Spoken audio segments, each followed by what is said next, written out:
کہ یہ آزادی کی لڑائی ہے، وہ آزادی انگریزوں کے خلاف تھی، یہ آزادی کالے انگریزوں کے خلاف ہے، بے ایمانیوں کے خلاف ہے، تعصب اور نفرت کے خلاف ہے۔ اس آزادی کو متحد ہو کر لڑنا ہے۔ قانون کی حمایت میں ہماری لڑائی ہے اور ان لوگوں کے خلاف ہے جو قانون کو نہیں جانتے اور نہیں مانتے، جو تڑی پار ہے، جو تڑی پار ہے، آج وہ قانون بنانے کا کام کرتے ہیں۔ ایسے تڑی پاروں کا بنایا ہوا قانون کسی قیمت پر نہیں مانا جائے گا۔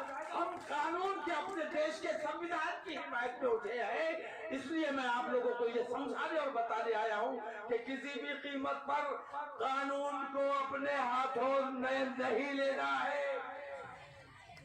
میں یہ بتانے آیا ہوں کہ اگر ہم نے اس وقت قربانیاں نہ دی ہوتی، نازیاں نہ کھائی ہوتی، گولیاں نہ کھائی ہوتی، اگر ہم نے گوڈسے جیسا عمل کیا ہوتا تو جیسے گوڈسے پر آج تک لعنت بھیجی جاتی ہے، ہمیں ڈر یہ ہے کہ کہیں ہمارے بچے اس راستے پر نہ چل پائیں۔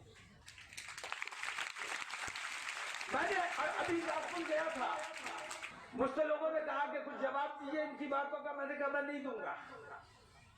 بریلی میں وہ کہہ کے گئے ہیں، جواب سنے بغیر چلے گئے، تو میں اب ناگپور جا کر جواب دوں گا، کیونکہ اگر وہ فرقہ پرستی کا مرکز ہے ناگپور، تو الحمدللہ بریلی دنیا سنیت کا مرکز ہے۔ تو وہ بریلی آ کے بول کے گئے ہیں تو میں ان کے مرکز میں جا کے بول کے آؤں گا۔ اور میں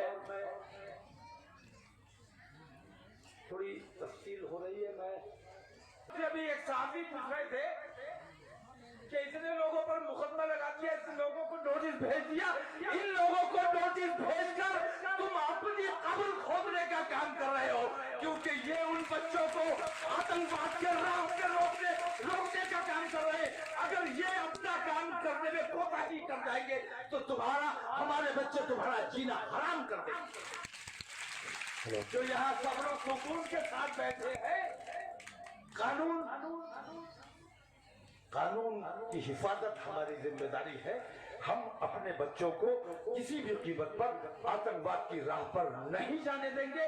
ہم اپنے ملک کو، یہ لوگ چاہتے ہیں کہ ایک اور بٹوارہ ہو جائے، لیکن ہم اپنے ملک میں ایک اور بٹوارہ کسی بھی قیمت پر نہیں ہونے دینا چاہتے۔ ہم ایک اور پاکستان نہیں بننے دینا چاہتے۔ ہمارا ملک ہے۔ پچھلے 10-15 سال پہلے جاؤ، روزانہ بم پھٹتا تھا، کبھی مندر پہ، کبھی مسجد پر، کبھی ٹرین میں، کبھی کچہری میں۔ وہ بم کہاں چلا گیا؟ وہ بم اب کیوں نہیں پھٹتا؟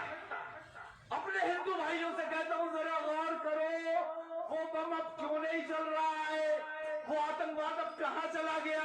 سچائی یہ ہے کہ وہ جو بم روزانہ پھٹا کرتا تھا، آج وہ بم ہمارے ملک کی سطح پر قابض ہو گیا ہے، اس لیے وہ بم کہیں نہیں پھٹتا ہے۔ مسلمان کل بھی آتنکوادی نہیں تھا اور انشاءاللہ کل بھی آتنکوادی نہیں ہوگا۔ مسلمان امن پسند ہے، مسلمان امن کی بات کرنے والا ہے، مسلمان اسلام کی بات کرنے والا ہے۔